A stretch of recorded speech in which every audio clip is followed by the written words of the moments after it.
This is breaking news. Well, right now, Governor Hochul joins MTA officials in thanking transit workers and to provide service updates following all this historic flooding. Let's take a listen in. Welcome to the MTA Nerve Center. This is the place where it all happens. And I came here with a heart full of gratitude for individuals who literally had to risk it all to show up to their jobs and to keep our city running. And so I just wanted to take a few minutes to thank them and to thank our team here. I'm joined by Jana Lieber, who you all know well, the chair and CEO of the MTA. We've been in constant communication even prior to the first rain falling to make sure that our system here would make sure it could continue delivering for New Yorkers as they continue to rely on that. Also joined by Demetrius Critchlow, the New York City Transit Senior Vice President of Subways, who has been intensely engaged in our storm response as well. There are some New Yorkers who've never seen the likes of which we experienced yesterday in their entire lives. This event was historic. In some areas it was record-shattering. And it is the most rain ever recorded in a single day at a place like JFK, ever. Not just this summer, not this year, but ever. And the records are still coming in. We're still monitoring, the rain is still falling. And in some places, it'll be the most rain that has ever hit in 70 years. And I want to say this, because New Yorkers heeded our warning. And when they could, they stayed home. And most importantly, they stayed off the roads. What had been described by myself as a potentially life-threatening event ended up being a time when people listened, they reacted properly, they took precautions, and no lives were lost. I want to thank New Yorkers for that. They had a major disruption of their lives, concern, anxiety, as their kids went off to school and would they be able to get home? Are they going to be able to get home to their jobs, from their jobs at the end of the day? Could our first responders, the nurses and doctors who need to show up in hospitals, would they be able to get to their jobs and get home at the end of the day? So it was quite extraordinary that this system, that is the lifeblood of New York City, kept it all going. This was the kind of rain that was once unimaginable. We called them once-in-a-century storms. But this is the third time since I was sworn in 2 years ago I've had a once-in-a-century storm. This includes the historic flooding we had in the Hudson Valley this summer, which was deemed a 1,000-year flooding event. So it's Mother Nature at her most powerful. It was so bad that even the sea lions at the zoo tried to escape. Don't know what to say about that, but they're back safely. And of course, we know this is a result of climate change. This is, unfortunately, what we have to expect as the new normal. It makes us be more prepared than ever before. And it requires us to focus on resiliency, to head off the horrific impacts that could be there if we're not ready for the next storm. So we started warning New Yorkers about this the night before, giving them time, pre-positioning our assets, having the Thruway Authority personnel, DOT personnel, our emergency responders, our swift water teams. You don't call them to come to a region once the crisis has already started. You have to pre-position them, and that's exactly what we did. And I want to thank all the first responders who did show up, including our swift water teams who made 28 rescues in raging water to help save New Yorkers in the Hudson Valley and on Long Island yesterday. And thousands of utility crews have also been on standby, ready to keep our state moving. The coordination with the localities has been extraordinary, from the city of New York to our county governments, mayors, town supervisors, county executives, and working with our local fire departments and even the volunteers who showed up. I've been in constant communication with our teams, as have my individuals. We've been talking to Mayor Adams. I spoke to County Executive George Latimer. I spoke to County Executive Bruce Blakeman in Nassau County. Spoke to the borough president. Spoke to Leader Stuart Cousins. Her own community of Yonkers was hit hard. Spoke to the mayors of New Rochelle and Sean Patterson Howard. We talked to her about what was going on in Mount Vernon. So I've been in constant communication saying, if you need National Guard, tell me. If you need more resources, tell me. We will make sure they're there to support you. But I want to emphasize how serious this event was. My first 2 weeks on the job as governor, 2 years ago, I had not one but two hurricane events to deal with. This is the scale in terms of the water that dropped from the heavens during this torrential rain event that actually was the same as Hurricane Ida. The blessing was is that we didn't have the wind associated with it that accompanied Hurricane Ida. But I remember that event like it was yesterday. And my fear and why I had so many warnings out was that people in these basement apartments are so vulnerable. And I saw the places where the water came into the door and there was no escape out the back. And people literally drowned in their homes. And one individual I met, whose name was Junior, large man, said he just escaped with barely the last breath he could muster because the water had gotten up to here. In his home, he couldn't get out. That's why the urgent call, and I thank the media for getting this out. The water starts coming. Don't wait till it's up to your knees to leave your house. Just get out. Take your family, take your kids, take your pets. Get out before it gets that bad. So that was the experience I went through, and I'll never get the images of those flooded communities out of my mind and the devastation, the pain that people experience. So we're going to continue to remain vigilant, give out the warnings as early as we possibly can. And I also want to just talk about what the MTA did during this crisis. When the trains and buses of the MTA stop, the city stops. Full stop. That's the result. We know that. And it is so essential that we keep these services going because people depend on it. Their lives depend on it. And I'm really proud to announce that right now, full weekend service throughout the system is up and running. That is an extraordinary accomplishment. To think that 24 hours ago, even 18 hours ago, we could have said that. That would have been in doubt. And I just walked through the control center and had a chance to talk to scores of people who had to come in here on their own. They have the same commuting challenges as everybody else in New York does. They showed up, they stayed around the clock, they consumed a lot of coffee and pizzas, but they got the job done and making sure that we could get back as soon as possible. So all the subways are operational. Metro North, below Southeast Station, Long Island Railroad, and the paratransit services are all functioning this morning. But it's not just about our main focus, which is to protect the passengers. We had to protect the infrastructure of our trains and subways, even as the flood waters were pouring into the systems.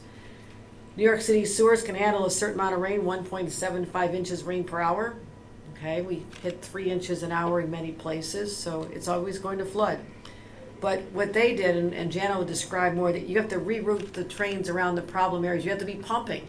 Have the pumps in place in advance. It doesn't help when there's 3 feet of water to start thinking we should bring pumps in. This is what experience is all about. This is how we responded to this. And so I also want to thank our bus drivers. My God, at one time during the storm, we had 4,300 buses on the roads. At the peak, it was about 3,500, a little bit later in the day. What these buses did, and these brave bus drivers, the bus operators, was be able to give an alternative, a lifeline to people who otherwise would have been stranded. The last we want is ever for someone to be stranded in a tunnel. That is frightening. So when things are starting to look bad, the trains that be pulled back into the station, passengers discharged. But what happens then? Where do they go? And that's something we were dealt with literally by the minute yesterday to make sure that there were buses in place, enough operators called in to service them, to make sure we could keep it going as well. So these bus drivers were the true heroes. They drove into water not knowing what was on the other side. They knew their job was to get people to the next destination safely, and they did an extraordinary job. 99% of the bus routes continued during the storm. During record rainfall, 99% of the buses did their jobs, and it helped offset the impact that otherwise would have been more detrimental to our safeways. So, the message for all of us, always be vigilant, focus on the short-term crisis, but do an after-action report and see there's areas where we can continue to improve. I'll always push our teams to improve, but we have to keep an eye on the future. This is the new normal. We have to be vigilant, be prepared, but build resiliency into the system. Make the improvements that we spoke about, even right after Hurricane Ida, and Jana will speak about some of those. But also to strengthen our infrastructure and to protect this way of life, to protect this city, protect this region. we have to make sure we have the resources to continue making these investments. And that's why, once again, we'll be unveiling congestion pricing next year. And that is an opportunity for us to raise the funds, have the funds set aside in the capital improvements so we can continue making sure that we're ready for not the storms of 1,000 years or the storms of 100 years, but the storms that are literally coming month by month. So we're ready. And with that, I want to again commend everyone here at this Nerve Center, everyone throughout the entire system of the MTA. You are our heroes, you are extraordinary, and you got the job done. And the leader of the pack is one and only Jano Lieber. Jano. Thank you, Governor. You really hit all the major points. This is an incredible moment of both relief and pride for all of us New Yorkers and all of us who work at the MTA. Listen, on Thursday I consulted with the governor, and she, under her leadership, we made that announcement. We said to New Yorkers, this is a serious storm. We are taking it seriously. We all need to prepare for another one of those historic weather events. Fortunately, it was a Friday. We all know that in the era of hybrid work, post-pandemic, Fridays tend to be light, but New Yorkers heeded the governor's warning. They heeded the MTA's warning, so we did have fewer people out. But for the people who were out, it was a tough day.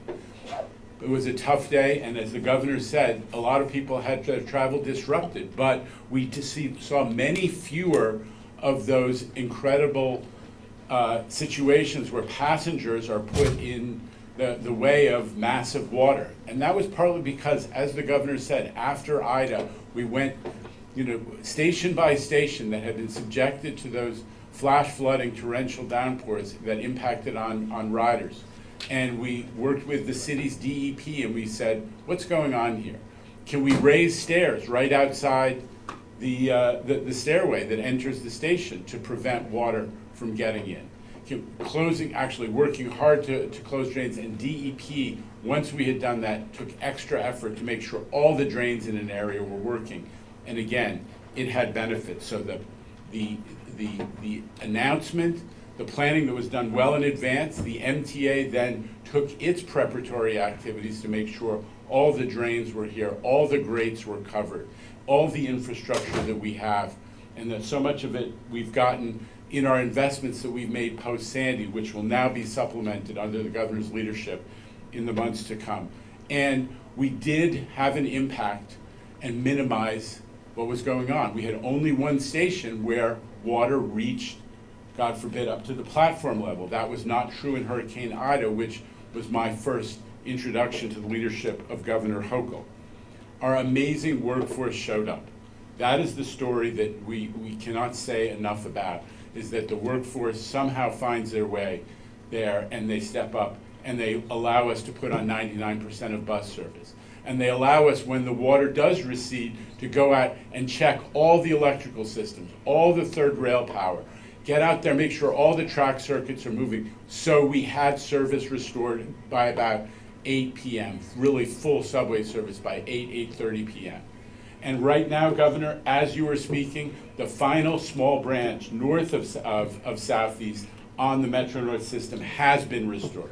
It is literally being restored as we that incredible pre-positioning by our suburban rail team to have all of the tree cutting equipment and power and readiness for power lines going down and being able to restore utilities. So again, announcement, preparation, execution, amazing workforce. And finally, I have to say about this, Governor, we wouldn't have all these people ready to work and deal with these problems if the governor of the state of New York, with the support of the legislature, didn't solve the MTA's budget problem. We were looking at massive cuts to service, but also to all of the operational professionals. She solved it. This budget year, the MTA has a balanced budget as a result of Governor Hochul's leadership. And that means that we have the professionals who are capable of responding to emergencies of this kind and putting service back together and not having to cut lines and not having to raise the fare by $1 or more. This governor has put us in a position to withstand these types of events, and I thank you, Governor Hochul. Before I open up to questions, I wanted to acknowledge something else that's happening in our nation's capital. We are deeply concerned about the impending shutdown. On Monday, I was talking about the ticking time bomb, what I call the doomsday clock, that would expire at 11:59 tonight. Well, we are just hours away from that moment. It looks like that train wreck will not be averted. And Republicans in Washington will now be responsible for undermining our democracy and falling prey to the reign of tyranny by the few, holding the rest of the country and all of us, and as a governor, holding my ability to take care of the people of this state, holding all of us hostage to their demands. This is exactly what our founding fathers and others have always warned against. And as a result, some of the collateral damage of this, think about our military personnel, think about the border personnel, think about the fact that they're supposed to show up to work and not get paid. Last I checked, they still have bills to pay. They still have mouths to feed in their houses. So it's even disrespecting those who put on a uniform to protect us and our way of life. And that is so egregious. We'll have 800 fewer Customs and Border Protection agents keeping us safe. Now, 800 fewer at a time when President Biden's trying to ramp up what we're doing at the border. We're feeling the effects here in New York City. Why would they do that? Because they don't care. They want to bring this country to its knees.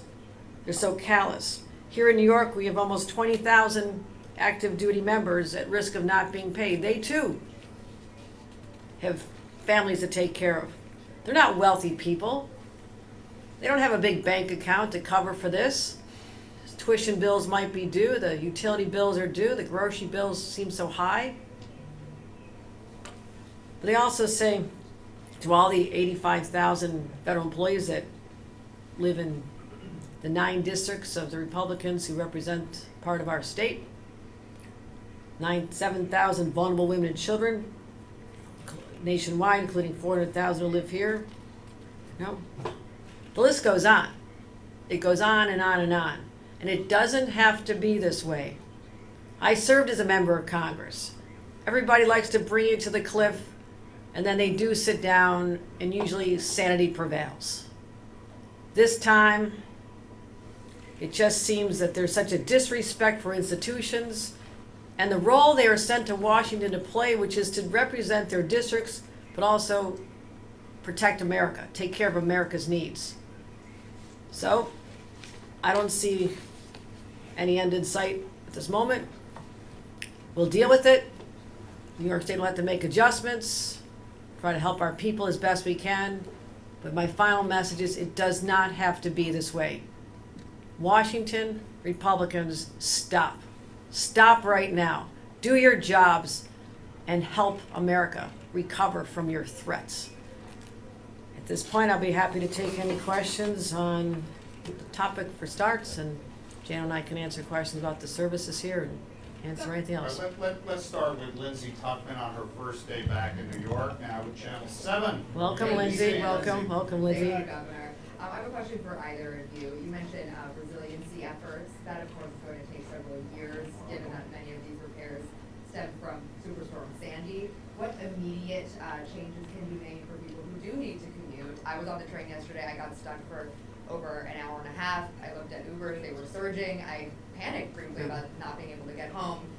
What can we do for people who have to take the train in a future storm that could happen tomorrow? I'll let Jano speak about the long term, but in the short term, he described already what we did in the aftermath of Hurricane Ida. You know, we're saying, how is it that water is rushing down these steps? Is there anything we can do to make sure that doesn't happen again? And you don't have scenes of that throughout the system this storm because you do something real basic. You lift up platforms, you clean out the grates, you work on the sewers, you make sure that all the areas surrounding the entrance to those stations are protected.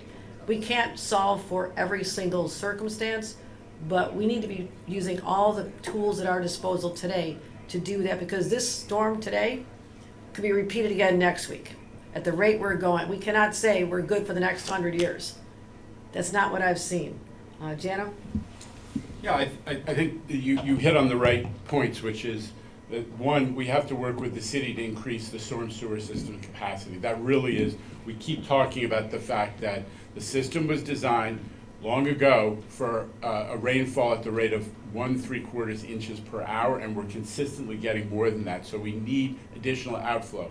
In some cases, that may require mechanical systems that push water out rather than just the gravity-fed systems that prevail in so much of the city.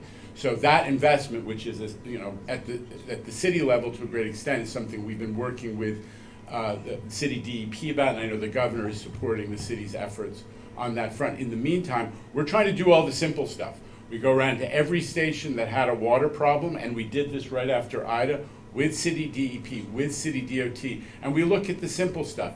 Has the asphalt in the street been added such that the curb has disappeared and the water's not being channeled to the catch basins as it should? Simple stuff like that. Making sure that all the drains are functional, both at the street level, operated by the city, but also in our own system. Raising the stairs outside of subway entrances so that you get another 6 or 8 inches of protection from surrounding water. We did all of that, and it actually paid off this time, but we have a long way to go, and you're right on that we have to continue to make major resiliency investments. One final word, the big post-Sandy investments in low-lying key facilities like the Coney Island Yard and the 207th Street Yard have really paid off in these mega water events. We need to continue those major investments. That's why the governor's comments about how we need to get additional resources are important. All right, we have time for a couple more. Rebecca White here from the New York Daily News. Right Thanks, up I'm here. over here. Just 2 quick questions, Governor. Is the state of emergency still in effect, and will there be money available to businesses and homes damaged by the flooding? Thank you. The state of emergency is still in effect for the next 6 days. The state of emergency allows me to suspend any laws or barriers that could be in the way of me being able to deploy the resources when I need to, or to enter into emergency contracts to assist with the recovery or while an event is unfolding. And also, as I've spoke to all the county and borough leaders, start keeping tabs of your expenses, the overtime, the damage to public buildings, the damages to your infrastructure, because what I have done, and I spoke with the White House yesterday, and I spoke with Majority Leader Schumer, who contacted me immediately. They're prepared to support an emergency declaration, a declaration of disaster from the federal government if necessary. There is a threshold that has to be met, $30 million worth of damage. So it'll take a number of weeks for us to add up and calculate that, but that is the trigger. First I start with an emergency declaration, then we add up the numbers, see what's needed, does it qualify, put that request into the feds, and if that's granted, there are circumstances where there could be some assistance, but I want to caution everyone that the federal government does not assist a lot in that space. There have been a lot of people disappointed, and we really do need more resources into FEMA and helping people, particularly those who live in those flood-prone areas. Flood insurance is so outrageously expensive, but now we're seeing patterns, vulnerability hitting the same regions, and these families and these homes and businesses are getting battered and battered and battered, and they do need some relief, and we're going to continue to call on the federal government not to be shut down, but actually to continue working to help people like those affected by storms. All right, last question is Miles Miller back here from WNBC. Governor, I'm happy that we both got the same style memo this morning.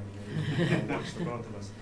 If Jano can talk about, there was the press conference before yesterday's storm to push more people to take mass transit, not to travel by roads.